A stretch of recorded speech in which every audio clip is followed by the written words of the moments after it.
অবৈধ সম্পদ অর্জনের অভিযোগে গ্রেফতার পুলিশ মহাপরিদর্শক বেনজির আহমেদকে আদালতে তোলা হয়েছে। এরই মধ্যে 2 মামলা 7 দিনের রিমান্ড হয়েছে তার। সিএমএম আদালতে আছেন সহকর্মী রাব্বি সিদ্দিকী। আমরা যাচ্ছি তার কাছে। রাব্বি, কোন কোন মামলায় রিমান্ড হলো একটু বিস্তারিত জানতে চাই আপনার কাছ থেকে। লোপা, আপনাকে বলতে চাই যে 2টি মামলার শুনানি কিন্তু কিছুক্ষণ আগে একটি আদালতে হয়েছে। চিফ জুডিশিয়াল ম্যাজিস্ট্রেট আদালত 7 দিনের 2 মামলা 7 দিনের রিমান্ড মঞ্জুর করেছে। বেনজির সাহেব আইজিপি ছিলেন, 14 বছর উনি দুধে দোয়া তুলসী পাতা ছিলেন। এটা আসসালামু আলাইকুম। দেশ এবং দেশের বাইরে থেকে যারা দেখছেন সবাইকে স্বাগত জানাচ্ছি একবার। প্রিয় দর্শক, পুলিশ প্রধান বেনজির আহমেদের সর্বশেষ আপডেট নিউজ জানতে আমরা সরাসরি চলে যাবো ভিডিও স্ক্রিনে, সেখানে বিস্তারিত দেখে আসবো। ভিডিওটি খুবই গুরুত্বপূর্ণ হবে, অবশ্যই ধৈর্য সহকারে পুরো ভিডিওটি দেখবেন, তাহলে বিস্তারিত বুঝতে পারবেন। ভিডিও শেষে গুরুত্বপূর্ণ আলোচনা করব। পুলিশের সাবেক মহাপরিদর্শক বেনজির আহমেদের সম্পদের অনুসন্ধানের অগ্রগতি প্রতিবেদন 2 মাসের মধ্যে দাখিলের নির্দেশ দিয়েছে হাইকোর্ট। বিচারপতি নজরুল ইসলাম তালুকদারের হাইকোর্ট বেঞ্চ রিটের কোনো আদেশ না দিয়ে দুর্নীতি দমন কমিশনকে অনুসন্ধান রিপোর্ট দাখিলের নির্দেশ দেন। ইসমাইল সর্দারের প্রতিবেদন। ওয়ালটন ফ্রিজ কিনে অনেকের মতো আপনিও হয়ে যেতে পারেন মিলেনিয়াল। সেরা পণ্যের সেরা অফার। সম্প্রতি প্রকাশিত এক জাতীয় দৈনিকের দাবি, পুলিশের সাবেক মহাপরিদর্শক ও র্যাবের সাবেক মহাপরিচালক বেনজির আহমেদের বিপুল পরিমাণ অবৈধ সম্পদের খোঁজ মিলেছে। এরপর থেকেই বেশ আলোচনায় সাবেক এই আইজিপি। এরই সূত্র ধরে বেনজির আহমেদের সম্পদ অনুসন্ধান চেয়ে হাইকোর্টে রিট করেন আইনজীবী সালাউদ্দিন রিগেন। এর আগে বেনজির আহমেদের বিরুদ্ধে ওঠা অভিযোগ অনুসন্ধানে দুর্নীতি দমন কমিশন দুদকের চিঠি দেন ব্যারিস্টার সৈয়দ সাইদুল হক সুমন এমপি। বিচারপতি নজরুল ইসলাম তালুকদারের হাইকোর্ট বেঞ্চ বেনজির আহমেদের অবৈধ সম্পদ অনুসন্ধানের অগ্রগতির প্রতিবেদন দাখিলে দুদককে নির্দেশ দেন। উদ্দেশ্য প্রণোদিত হয়ে বেনজির আহমেদের বিরুদ্ধে অভিযোগ আনা হয়েছে বলে দাবি তার আইনজীবীর। আদালত এই মামলায় কোনো রুল ইস্যু করেন নাই এবং কোনো নির্দেশনা বা ডাইরেকশন দেন নাই। তবে এইটা উনি সোমোটো একটা আদেশ দিয়েছেন যে যেহেতু দুদক থেকে ইনকোয়ারি শুরু করেছে, আফটার 2 মান্থস দুদক যেন একটা প্রোগ্রেস রিপোর্ট দেন। তো ওনার সর্বক্ষণ রাইট রয়েছে, উনি হাইকোর্ট ডিভিশনে জুডিশিয়াল রিভিউতে আসতে পারবেন, অ্যাজ ওয়েল এজ উনি এই আদেশের বিরুদ্ধেও কিন্তু আপিল বিভাগে যেতে পারবেন। আমরা এই ব্যাপারে পরবর্তীতে সিদ্ধান্ত নিব। এদিকে রিটকারী আইনজীবী বলেন, তদন্ত যাতে ভিন্ন খাতে না নেওয়া হয় সেজন্য আদালতে নজরদারি চেয়েছেন তারা। দুদক কিন্তু নট অনলি দুর্নীতি অনুসন্ধানই করবে না, এটা কিন্তু তাদের দায়িত্ব যে দুর্নীতি যাতে উৎসাহিত না হয়, সেটাও তাদের দায়িত্ব। বেনজির সাহেবের যে অ্যালেস্ট দুর্নীতির অভিযোগ এসছে পেপারে, সেইটা একটা সুষ্ঠু তদন্ত আমরা চেয়েছি। আমরা যখন এই রিট ফাইল করি, তারপরে আমরা জানতে পারলাম যে একটা তদন্ত কমিটি গঠন করেছে দুর্নীতি দমন কমিটি। দুদক আইনজীবী খুরশিদ আলম খান বলেন, বেঁধে দেওয়া সময়ের মধ্যে অনুসন্ধান প্রতিবেদনের অগ্রগতি জানাবে দুদক। আদালতের আদেশ হলো আগামী 2 মাসের মধ্যে আদালতকে একটা প্রোগ্রেস রিপোর্ট দিয়ে জানাতে হবে তোমার ইনকোয়ারি কি পর্যায়ে আছে, তুমি কতটুকু কাজ করছো। বিষয়টি আমরা আদালতের আদেশ কমিশনকে অবহিত করেছি। অবশ্যই কমিশন আগামী 2 মাসের মধ্যে তার অনুসন্ধান শেষ করতে পারলো কিনা বা অনুসন্ধান কতটুকু কার্য করলো এই মানি লন্ডারিং এবং জ্ঞাত বহির্ভূত সম্পদের ব্যাপারে, সেটা আমরা অবশ্যই হাইকোর্ট ডিভিশনকে লিখিত আকারে হলফনামার মাধ্যমে আমরা জানাবো। এই সময় সরকারি চাকরিতে প্রবেশ ও অবসরের সময় 31 মার্চ একটা নিউজ আসে কালের কণ্ঠে। তা আমি তো পত্রিকা পাই নাই, আমি অনলাইনের মাধ্যমে দেখছি এটা। আমি তখন আমেরিকার নিউ ইয়র্কে ছিলাম।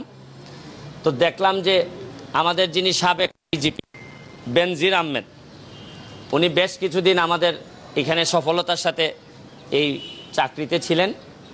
তো ওনার যে সম্পদের ফিরিস দিয়ে কালের কণ্ঠের মাধ্যমে আমরা জানার পর আমার কাছে মনে হয়েছে যে এইটা একটা বিরাট বড় অশনি সংকেত। দেখা যাচ্ছে যে রিপোর্ট পত্রিকায় আসছে এবং নিশ্চয়ই ওনারা অনেক রিসার্চ করে, একটা কালের কণ্ঠের মতো একটা পত্রিকায় রিসার্চ করে বিভিন্নভাবে এই অনেক ভালো এভিডেন্স ছাড়া তো নিশ্চয়ই এটা করার কথা না। আমার জানা মতে আমি গতকালকে দেখলাম সাবেক আইজিপি মহোদয় বেনজির আহমেদ উনি নিজে একটি লাইভ করেছেন। লাইভ করে উনি ওনার বক্তব্য কিছু স্বীকার করেছেন, কিছু অস্বীকার করেছেন। এখন প্রশ্ন হচ্ছে কি, যে একজন আইজিপির 34 বছরের জীবনে যে বেতন হয়, বেতনে প্রায় 1,74,00,000 টাকা হয়, 1.25 কোটির মতো। কিন্তু দেখা যাচ্ছে যে শত শত কোটি টাকার মালিকানা ওনার আছে, যেগুলা কাগজের হিসাবে আসছে। আর বে হিসাবে যে কি আসছে এটা একমাত্র আল্লাহ মাহবুদ ছাড়া তো আর কেউ জানেন না, বা কি আছে ওনার। এখন দেখা যাচ্ছে ওনার মেয়ে এবং ওনার ওয়াইফ দুইজনেরই কোনো ইনকামের কোনো লাইনই ছিল না, বা এরা তো ইনকামও করে না। তারপরও 6টা কোম্পানি থেকে শুরু করে কোটি কোটি টাকার সম্পদ উনি বানাইছেন। এবং মজার বিষয় হচ্ছে কি, গোপালগঞ্জের মতো জায়গায় 600 বিঘা, 800 বিঘা আরও পাশে, কত হয় 800 1400 বিঘা। তা আর কিছুদিন সময় পাইলে তো গোপালগঞ্জই কিনে ফেলতেন মনে হয় উনি। তা আমাদের সবাইকে আল্লাহ বাঁচাইছে যে বেশি দিন সময় পান নাই। আমি তো দেখা যাচ্ছে যে উনি বৈধ বা অবৈধ পরে যে সম্পদ বানাইছেন, আর কিছুদিন হইলে হয়তো উনার জমির উপর দিয়ে আমাদের বঙ্গবন্ধুর মাজারে যাওয়া লাগতো। তো এত সম্পদ, আপনার শত শত কোটি টাকার ব্যবসা প্রতিষ্ঠানের মালিক, এর স্ত্রী ও 2 মেয়ে 2 লাখ শেয়ার কিনেছেন।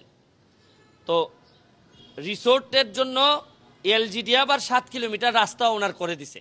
যাই হোক, আইজিপি মহোদয় থাকলে এলজিডি তো একটু আপনার ফেভার করতেই পারে, বা একটা ভয়ের প্রশ্নও থাকে। তাই এখন প্রশ্ন হচ্ছে কি, বৈধ অবৈধ, এখন প্রশ্ন হচ্ছে কি, এত সম্পদের রিপোর্ট আসার পর আমি ভাবছিলাম যে আমার মনে আশা লাগবে না, দুদক নিজেই হয়তো এত বড় জিনিস দেখার পর দুদক, আবার শুনতেছিলাম ও দুদকের চেয়ারম্যান মহোদয় বলছিলেন যে ওনারা একটা চিন্তাভাবনা করতেছেন। আর চিন্তাভাবনাটা কোথায় থেমে গেছে এটা আমার জানা নাই। আর এত বড় জিনিস যদি আমরা কেউ কথা না বলি, তাহলে এই বঙ্গবন্ধুর বাংলাদেশে কি এত বড় দুর্নীতির অভিযোগের বিরুদ্ধে কেউ কথা বলবে না? আর দুদক নিজে তো কাজ যদি না করে, তা আমাদের দায়িত্ব হচ্ছে গিয়ে নাগরিক হিসাবে দুদকরে বলা যে ভাই আপনি একটু নড়ে চড়ে বসেন। এটলিস্ট আমরা তো বলছি না যে উনি দুর্নীতি করেছেন, আমরা বলছি যে অভিযোগটা আসছে এটা বাংলাদেশের মানুষের সামনে, জাতির সামনে পরিষ্কার হোক। মানে উনি সেন্ট মার্টিন, কক্সবাজার, কুয়াকাটা যে সব জায়গায় গেছেন, মোটামুটি কোনো জায়গায় তো দেখেছি যে জায়গার বাকি নাই। ওই আমাদের এখানে আগে, অনেক দিন আগে হয়তো যে খুব শক্তিশালী মানুষ যে এলাকাতেই যাইতেন একটা করে বউ রেখে আসতেন, একটা করে বিয়ে করতেন। আর আমি উনারে দেখতেছি যে উনি যে জায়গায় গেছেন মাশাল্লাহ সম্পদের মালিক হয়েছেন। তাই এটা আমার কাছে মনে হয়েছে যে এটা একটা ইনকোয়ারি করে প্রপারলি আমাদের কাছে আসা উচিত। দুদক বলুক যে উনি বৈধভাবে, উনি একটা ফেসবুকে লাইভ করে বলে দিলেন, তাতে তো আর এটা হবে না। এই জন্য আমি দুদককে অ্যাপ্লিকেশন দিয়ে গেলাম। এর পরবর্তীতে যে আপনারা জানেন যে যেসব ব্যবস্থা নিতে হয়, অ্যাপ্লিকেশন যদি দুদক মনে করে আমলে নিবে না, তখন আমার যেসব জায়গায় যাওয়ার বিষয় আছে আমি ওই সব জায়গায় নক করব।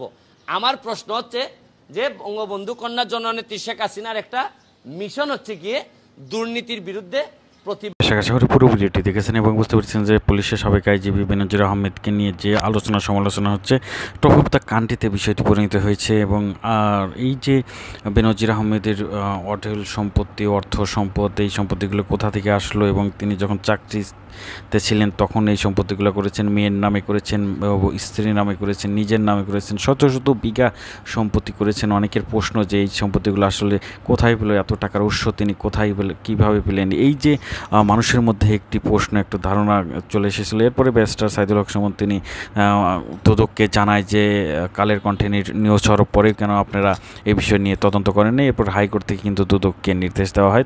এখন কিন্তু তদন্ত চলমান রয়েছে, দেখা যাক সর্বশেষ কী হয়। সবাই ভালো থাকবেন, সুস্থ থাকবেন।